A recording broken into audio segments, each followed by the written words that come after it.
Welcome to History's Greatest Battles, Season 2, where we explore history's greatest sieges. If you know anybody that enjoys this genre of history, please share the podcast with them.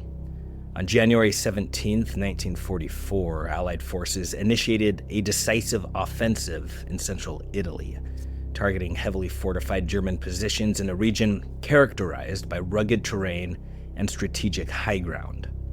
This operation marked a critical juncture in World War II, influencing not only the immediate military campaign, but also the broader geopolitical landscape that shaped our modern world. The confrontation was marked by relentless combat in extreme conditions, testing the endurance and tactical acumen of the soldiers involved. Men on both sides faced unimaginable hardships, from brutal weather and treacherous landscapes to fierce enemy resistance.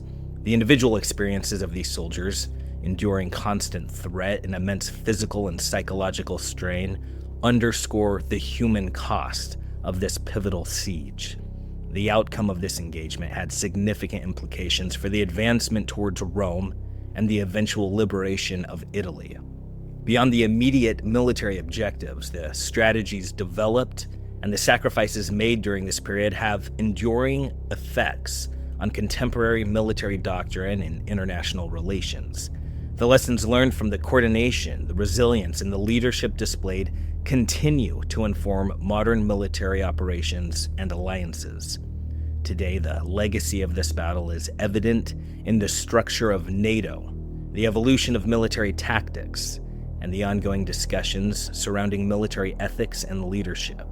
By examining the strategic decisions and the personal sacrifices of the men who fought, this episode provides a comprehensive understanding of how this historical event continues to influence current global dynamics and the lives of people around the world.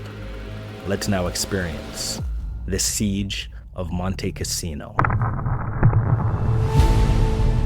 Welcome to History's Greatest Battles, Season 2, Episode 5, The Siege of Monte Cassino, the 17th of January through the 22nd of May, 1944, World War II, European theater. Allied forces, roughly 300,000 mixed troops. German forces, roughly 100,000 troops. The Germans' relentless occupation of Cassino turned the town into an unyielding bastion, anchoring the Gustav Line.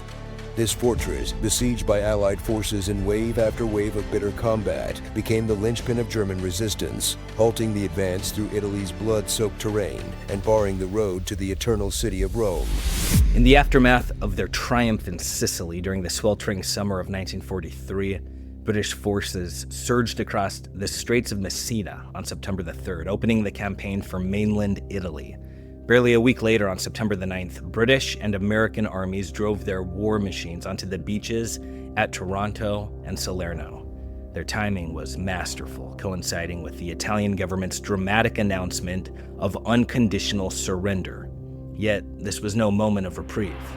The Germans, relentless and unbowed, dug in, determined to transform Italy's rugged terrain into a battlefield of attrition unmatched in ferocity throughout the war. The Americans stormed ashore at Salerno, just south of Naples, meeting little resistance at first. Their early success, however, was nearly undone by a rash decision to overextend the beachhead, a gamble that invited fierce German counterattacks. Salvation came in the form of the British 8th Army, whose methodical advance forced the Germans into a calculated withdrawal. Thus began the grinding march northward. Mark Clark's 5th Army fought its way along the western coastline, while Bernard Montgomery's 8th Army pressed forward on the eastern flank. By the bitter close of 1943, the Allies had reached their first great obstacle, the formidable Gustav Line. The Gustav Line loomed, a seemingly unbreakable chain of fortifications stretching from the Garigliano River on the Mediterranean to the Sangro River on the Adriatic. For the Allies, the path to Rome lay through its southwestern flank, along Route 6 and up the Liri Valley. But the valley was no open highway. It was a corridor of death, overshadowed by Cassino and the surrounding heights where German artillery and observation posts ruled the terrain with utter precision. The Italian campaign faced a shadowy rival. The the looming specter of Operation Overlord, the Allied invasion of Normandy, slated for the spring of '44. Winston Churchill believed the bloodshed in Italy would pin down German divisions, stripping them from France's defenses. But President Roosevelt and General Eisenhower were skeptical. Their eyes were on France, not only Normandy, but also Operation Anvil, a southern invasion designed to draw attention from Overlord. These competing priorities sapped the Italian campaign of the reinforcements and focus it so desperately needed. German Field Marshal Albert Kesselring, a master of defensive warfare, commanded the formidable German 10th Army, a force of 100,000 men spread across 15 divisions, tasked with holding the Gustav Line. Behind them lay another 8 divisions held in reserve in northern Italy. The battlefield itself, with its sheer mountains and narrow valleys, was Kesselring's greatest ally, a natural fortress built to repel any invader. Before committing their troops to the meat grinder at Cassino, the Allies devised a bold plan, an amphibious assault of the port city of Anzio behind the Gustav Line. This strategy was simple on paper: draw German reinforcements into the fight at Cassino, then strike their vulnerable supply lines from the rear. A 1-2 punch designed to force Kesselring into retreat. On paper, it seemed the perfect strategy. In reality, it would become one of the campaign's most controversial operations. The siege of Cassino began under the cover of darkness on the night of January the 17th, 1944, the first of what would become 4 punishing assaults. The British 8th Army, stretched thin after diverting forces to bolster the Western Front, saw their 10th Corps achieve a hard-fought crossing of the Garigliano River. It was a rare glimmer of success in an otherwise disastrous opening phase. The American 2nd Corps, grappling with the raging Rapido River, failed to establish a foothold, as did the British 46th Division pressing on their left. Wary of a potential Allied landing north of Rome, Kesselring refused to commit his reserves. As a result, when the Allies came ashore at Anzio on January 20th, they faced virtually no opposition. The beach was theirs for the taking, but the battle for Italy was far from won. Major General John Lucas, haunted by the bloodbath at Salerno, made the fateful decision to consolidate his position at Anzio rather than press inland. Though the road to Rome lay lightly defended, Lucas hesitated, fearing his troops might outpace their supply lines and find themselves isolated. His caution has sparked debate ever since. Was it prudence or a missed opportunity that let the Germans regroup? Lucas's delay gave Kesselring exactly what he needed: time. 8 divisions were swiftly maneuvered to encircle the beachhead, while German supply lines to the Gustav Line remained intact. By the time Lucas launched his attack on January 30th, he was met with fierce German resistance, bolstered by relentless artillery and air support. What had been conceived as a flanking threat to the Gustav Line now became a desperate struggle for survival. Lucas was left with no choice but to call for renewed assaults on Cassino to draw pressure away from his beleaguered front. While Lucas fortified his position at Anzio, General Mark Clark kept the pressure on the Gustav Line. Determined to break the German stranglehold, he turned to the colonial troops of the French Expeditionary Corps, ordering them to seize Monte Cairo. Their initial objective, Monte Belvedere, fell on January 25th after fierce and bloody fighting. Sensing an opening, the American 34th Division launched another assault across the unforgiving Rapido River, but their gains were frustratingly slight. German forces, unwilling to relinquish Monte Belvedere, struck back against the Tunisian defenders. The hilltop changed hands multiple times in brutal close combat before the Germans regained control on February the 1st. Meanwhile, the determined efforts of the 34th Division to cross the Rapido finally bore fruit. By February 2nd, they reached the outskirts of Cassino itself. To the south, American troops struggled to wrest control of the monastery mount, but succeeded in seizing key high ground on its approaches, inching closer to the monastery that dominated the battlefield. The ordeal of the 34th Division had taken a grievous toll. By February 11th, Clark replaced them with the 4th Indian Division, whose ranks were reinforced by the battle-hardened 2nd New Zealand Division. Together, these units known as the New Zealand Corps, were given the unenviable task of assaulting the formidable monastery mount.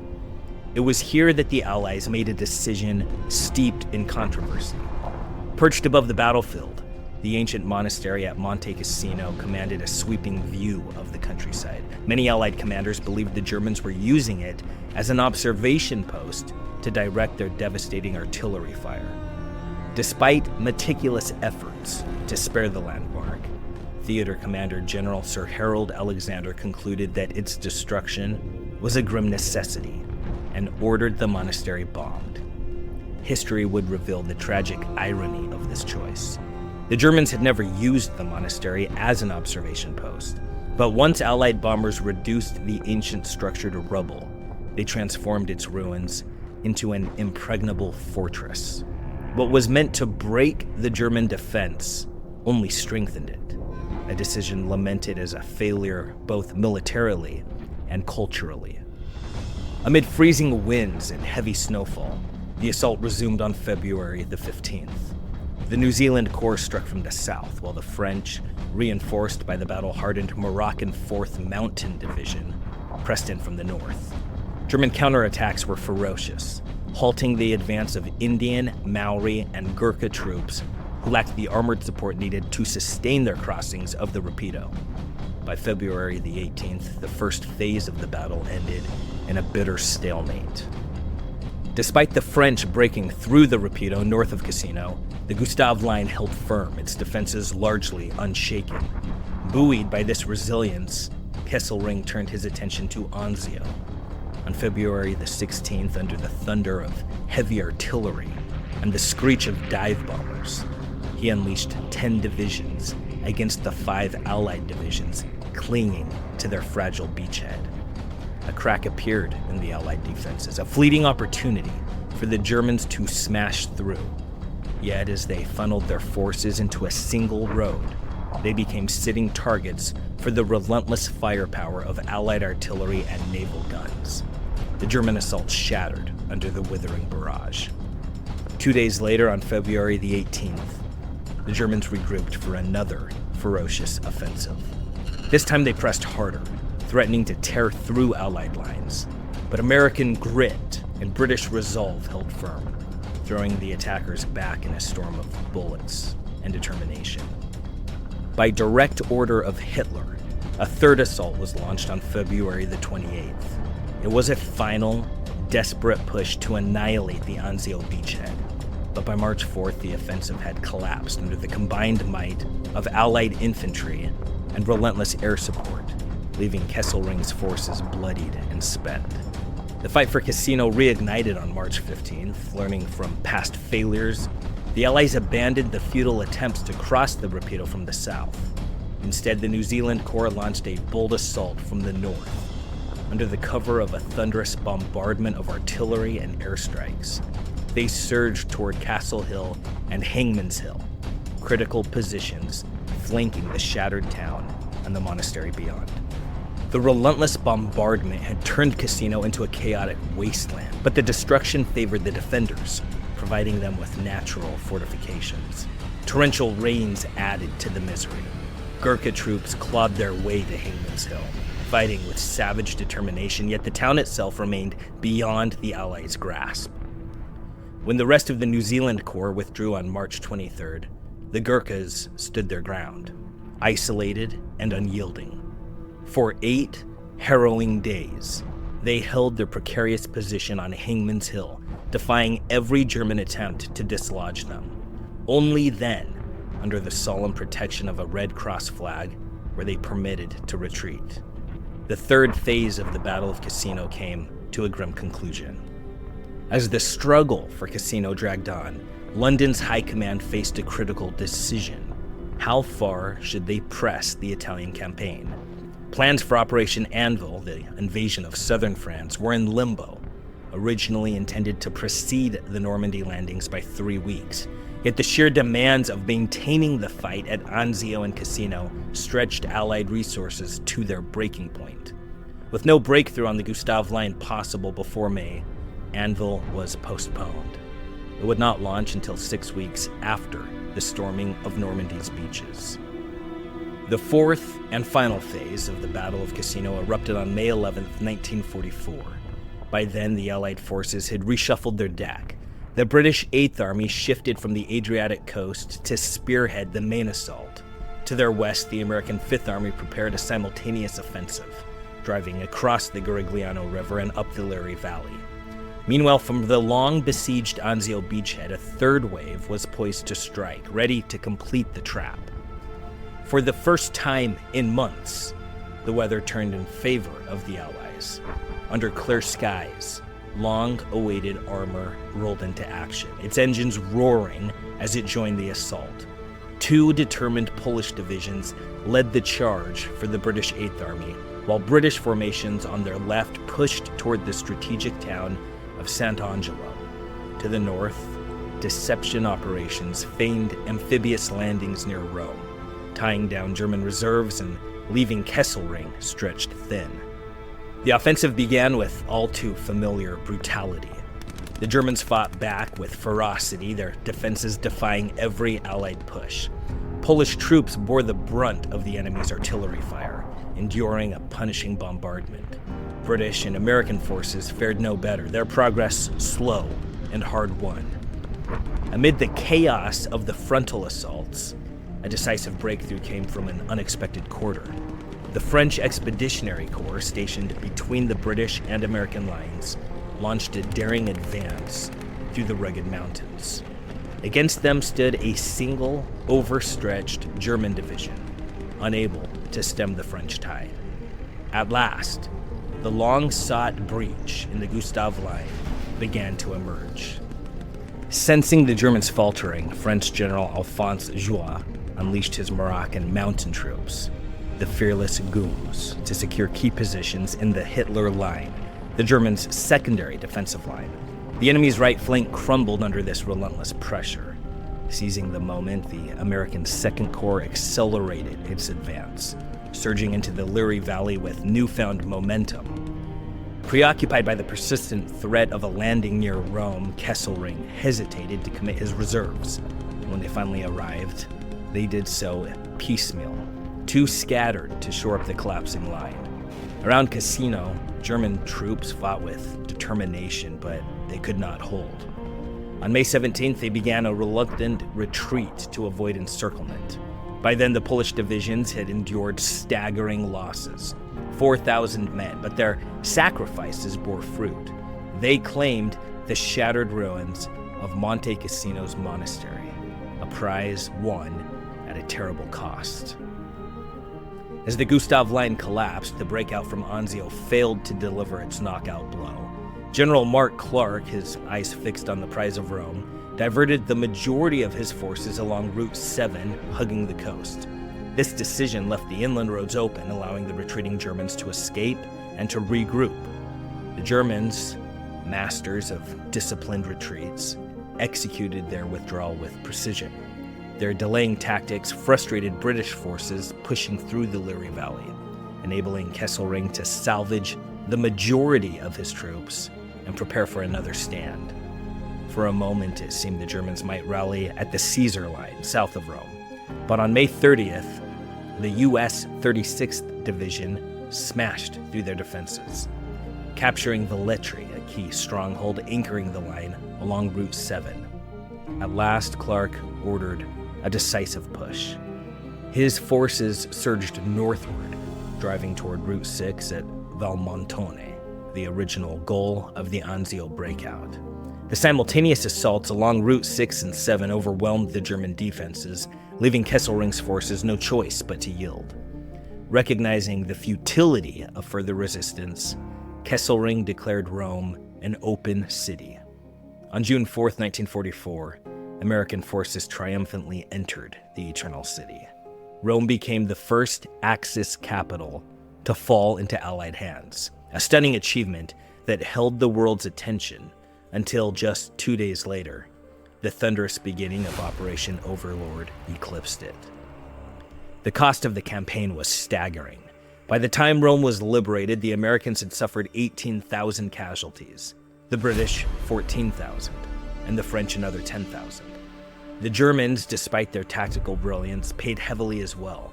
10,000 killed or wounded, and another 20,000 taken prisoner. These numbers were more than statistics.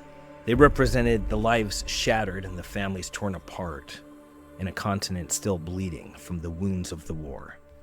The Italian campaign and the brutal struggle for the Gustav Line succeeded in pinning down German divisions that might otherwise have reinforced the defenses in France. Yet Churchill's grand vision that Italy would become a fatal drain on German strength remained unrealized. The forces arrayed at Normandy, while formidable, were not significantly weakened by the fighting in Italy. The dream of decisively breaking Germany's grip through the southern front proved elusive. In hindsight, the battle for Cassino remains a haunting question. Was the staggering price paid by the Allies worth the gains achieved? The devastation wrought and lives lost stand in stark contrast to the strategic rewards which fell short of expectations. Some have argued that Kesselring himself foresaw the Allies' flaw, that a landing north of Rome, rather than south, might have cracked the Gustav Line and hastened the collapse of German resistance in Italy.